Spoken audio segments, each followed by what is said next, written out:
Hey, it's Marko here from Fair Realty. Today I'm talking about buyer's agents asking for extra commission from the seller via something called a fee agreement when the buyer's agent's not happy with the cooperating commission that seller is offering to buyer's agents who bring buyers to the property. So let me give you a bit of context to this. First of all, in Canada, real estate commissions are not set, they're not fixed, they're 100% negotiable. But if you looked at all the listings in Victoria, often you would see that the cooperating commission to the buyer's agents, it's 3% on the first 100,000 and 1.5% on the balance. So on $1 million home, that would be 1.5% would be 15,000. Plus, because that first 100,000 is at 3%, that would be an extra $1,500.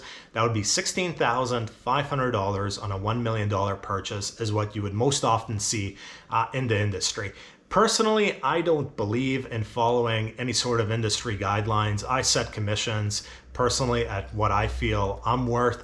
So my commissions have always been 100% completely different than what everyone else is offering. So I've been advising for the last 10 years or so for my clients to offer 1.5% across the board. None of this 3% on the first 100,000. So on my listings, the cooperating commission would be $15,000 on $1 million instead of $16,500. So $1,500 less.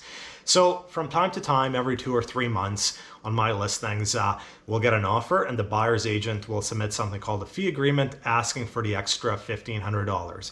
Well, as you can imagine, my sellers don't react well to this because they're already offering a huge amount and that agent's asking for even more. All my sellers, 100%, they factor in the extra $1,500 into their negotiating position. But not only that, they're usually upset. So they're not willing to negotiate as much as they would have normally if they were not upset, irrelevant of the extra $1,500. So at the end of the day, it really compromises the buyer's position asking for additional commission, not only for the tangible amount of the additional commission, but also the seller is upset. What I find really annoying is when I look at all the real estate marketing, a lot of realtors market things such as, we're really client focused. We focus on the client. We don't care about the commission. Or we always work for the best deal of our client. Or I'm a top negotiator, or client first approach, blah, blah, blah.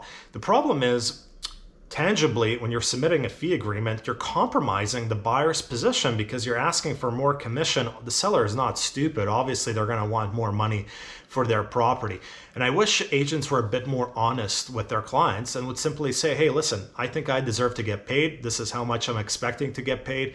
And if the cooperating commission is below this amount, I'm going to submit a fee agreement. And honestly, it's going to impact your position as the buyer negatively. Just be honest. And buyers too have to realize, or should have a discussion with their buyer's agent, what's going to happen if we come across a listing where the cooperating commission is lower than what might often be seen in the industry. Is your buyer's agent going to ask for extra commission via fee agreement? Because if they are, it's going to impact your position and you're going to have to pay more for that property than what you would have had to pay if there was no fee agreement involved. That's simply simple logic. So that's my 2 cents for this week. Sellers do not take kindly to fee agreements. So as a buyer's agent, please explain it to your buyers. And as a buyer, have that discussion with your buyer's agent.